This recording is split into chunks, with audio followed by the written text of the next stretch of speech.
Good morning बच्चों। आज हम लोग एसएसटी का पहला चैप्टर थोड़ा सा पढ़ेंगे। फर्स्ट चैप्टर का नाम है द मॉडर्न पीरियड, यानी कि आधुनिक काल। तो इंडिया में आधुनिक काल के बारे में पढ़ने से पहले सबसे पहले हम लोग थोड़ा सा हिस्ट्री के बारे में जान लेते हैं कि हिस्ट्री होता क्या है। तो history is the study of change and continuity in our past. इतिहास जो होता है, जो पुराने समय में बीते हुए जो बदलाव हो रहे हैं, बीते हुए काल से लेकर के अब तक जो चेंजेस हो रहे हैं, जो बदलाव हो रहे हैं, उसे हम हिस्ट्री कहते हैं। तो हिस्ट्री में हम लोग मेनली क्या देखते हैं कि पहले कैसी चीज़ें थी, अब बदल करके वो चीज़ें कैसे हो गई हैं। तो हिस्ट्री में मेनली हम लोग ये पढ़ते हैं। तो हिस्ट्री को मेनली हम लोग 3 पार्ट में डिवाइड करते हैं: ancient, medieval and modern history. Ancient history में आप जानते हैं जो पुराने यहाँ पे किंग्स थे, जैसे पल्लवास हो गए, हर्षवर्धन हो गए, तो इन सब के बारे में जो पुराने हमारे सिविलाइजेशन थे, मोहनजोदारो, तो सिविलाइजेशन वगैरह के बारे में पढ़ते हैं। और मेडिवल हिस्ट्री में हम लोग दिल्ली सल्तनत, मुगल पीरियड, इन सब के बारे में पढ़ते हैं। और जो अपना मॉडर्न हिस्ट्री है वो 18वीं सेंचुरी से माना जाता है। देखिए 18वीं सेंचुरी से अपना मॉडर्न हिस्ट्री माना जाता है। अगला टॉपिक है पीरियोडाइजेशन इन हिस्ट्री, यानी कि हिस्ट्री में पीरियोडाइजेशन किसे कहते हैं। देखिए टाइम पीरियड के बेसिस पे जब हिस्ट्री को डिवाइड किया जाए, टाइम पीरियड के बेसिस पे, तो उसको हम कहते हैं पीरियोडाइजेशन। यानी कि according to time period the history is divided into 3 parts. तो this parts is known as periodisation. Historian जो हमारे इतिहासकार थे, उन्होंने बताया है कि एंशिएंट या मेडिवल में किस तरह से कौन राजा बना, उन्होंने किससे विवाह किया, उनके बच्चों ने कैसे युद्ध लड़ा, तो इन सब के बारे में हम लोग पढ़ते हैं। तो इसे हम कहते हैं पीरियोडाइजेशन।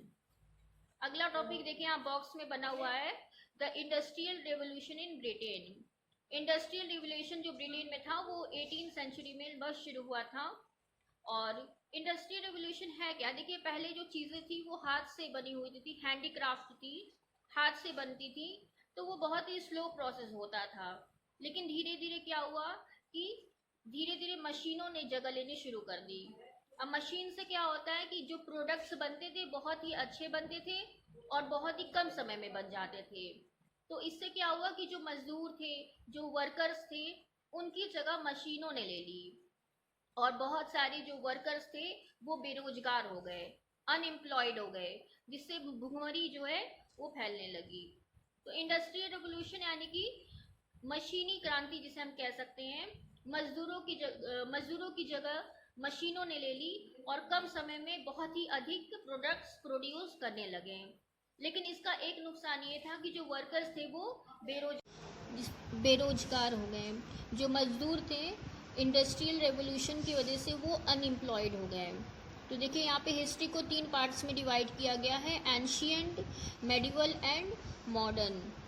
तो इसी तरह एक जेम्स मिल, एक स्कॉटिश इकोनॉमिस्ट थे और फिलोसफर थे, इनकी एक बुक आई थी, इन्होंने एक वर्क लिखा था the history of British India, 1817 में लिखा था। इनके अकॉर्डिंग क्या था, जो इंडियन हिस्ट्री है इसको 3 पार्ट्स में इन्होंने डिवाइड किया है, हिंदू, मुस्लिम एंड ब्रिटिश। मिल के अकॉर्डिंग जो ब्रिटिश थे वो ब्रिटिश के आने से पहले इंडिया पर हिंदू और मुस्लिम इन दोनों का राज्य था। आप जानते हैं कि दिल्ली सल्तनत और मुगल पीरियड में टोटली मुस्लिम राज थे और जो एंशिएंट हिस्ट्री था उस पर हिंदुओं का राज था। तो इन्होंने क्या किया, हिस्ट्री को हिंदू, मुस्लिम और ब्रिटिश में डिवाइड किया। और इनके अकॉर्डिंग ब्रिटिश रूल की वजह से जो इंडिया था वो सिविलाइज हुआ और ब्रिटिश रूल की वजह से ही इंडिया में प्रोग्रेस धीरे धीरे आना शुरू हुआ। जबकि हमारे हिस्टोरियंस ये मानते हैं, हिस्टोरियंस ने क्या किया था, इंडियन हिस्ट्री को 3 पार्ट्स में डिवाइड किया था, एंशिएंट, मेडिवल एंड मॉडर्न में। लेकिन इस डिवीजन के साथ भी एक प्रॉब्लम था, क्योंकि ये पीरियोडाइजेशन जो था वेस्ट से आया था और मॉडर्न पीरियड जो था वो साइंस की ग्रोथ, डेमोक्रेसी, लिबर्टी, इक्वलिटी, इन सब के ग्रोथ से रिलेटेड था। तो ये पूरा मतलब डिवीज़न था। अगला टॉपिक है हमारा मेजर डेवलपमेंट अराउंड वर्ल्ड, यानी कि वर्ल्ड में कैसे डेवलपमेंट शुरू हुआ। अब देखिए क्या है, अभी आपको मैंने बताया कि यूरोप में इंडस्ट्रियल रेवोल्यूशन लगभग 18th सेंचुरी में स्टार्ट हो गया था। तो जिससे क्या था कि जो हैंडीक्राफ्ट था धीरे धीरे वो इंडस्ट्रियल रेवोल्यूशन में बदल रहा था, यानी कि इंडस्ट्रियल प्रोडक्ट्स में बदल रहा था।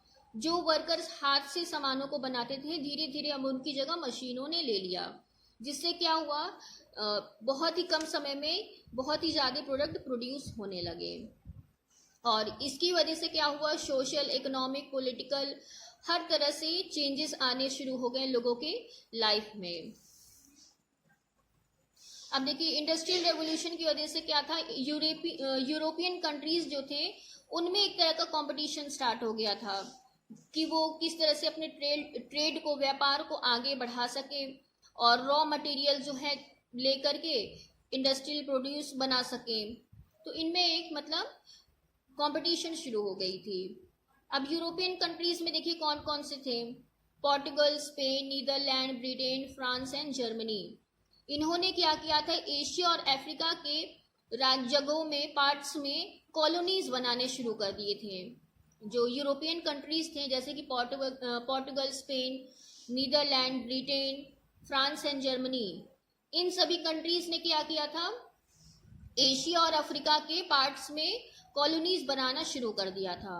और कॉलोनीज क्यों बनाया था, कि वो वहां से रॉ मटेरियल्स ले सके, इंडस्ट्रियल प्रोडक्ट्स बना सके और उससे अपना प्रॉफिट कमा सके।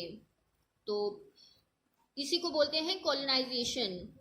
अब कॉलोनी क्या होता है, कॉलोनी एक वर्ड है जो यूज किया जाता है कि मतलब जैसे एक कंट्री या एक रीजन दूसरे कंट्री में जा करके इस्टेब्लिश हो जाए, सेटल हो जाए वहां पर। दूसरा देखिए यहाँ पे है टॉपिक इंपीरियलाइजेशन। अब इंपीरियलाइजेशन मतलब क्या होता है, एक कंट्री जो है अगर दूसरे कंट्री पे राज्य करता है। देखिए कॉलोनी और इंपीरियलाइजेशन के बीच में डिफरेंस है। कॉलोनी मतलब क्या होता है, एक कंट्री या एक कोई रीजन दूसरे कंट्री में जाकर के सेटल हो जाए, उस पर राज ना करे। लेकिन इंपीरियलाइजेशन में क्या है, एक कंट्री जब दूसरे कंट्री पे रूल करने लगता है तब उसको कहते हैं इंपीरियलाइजेशन या इंपीरियलिज्म, इनको कहते हैं हम लोग। तो ये आपका आज का टॉपिक था। इसके बाद आप लोग कल स्टार्ट करेंगे इसके आगे का टॉपिक। आज के लिए मैं आपको थोड़ा सा होमवर्क दे रही हूँ। फर्स्ट क्वेश्चन है आपका, व्हाट इज इंडस्ट्रियल रेवोल्यूशन। पहला क्वेश्चन है व्हाट इज इंडस्ट्रियल रिवोल्यूशन, ये आपको डिफाइन करना है अपने वर्ड्स में। सेकेंड क्वेश्चन है डिफाइन पीरियोडाइजेशन, डिफाइन पीरियोडाइजेशन। थर्ड क्वेश्चन है एक्सप्लेन या डिफाइन इंपीरियलिज्म, एक्सप्लेन या डिफाइन इंपीरियलिज्म। ये तीनों क्वेश्चंस आपको अपने वर्ड्स में करने हैं और आगे का टॉपिक हम कल डिस्कस करेंगे। Thank you.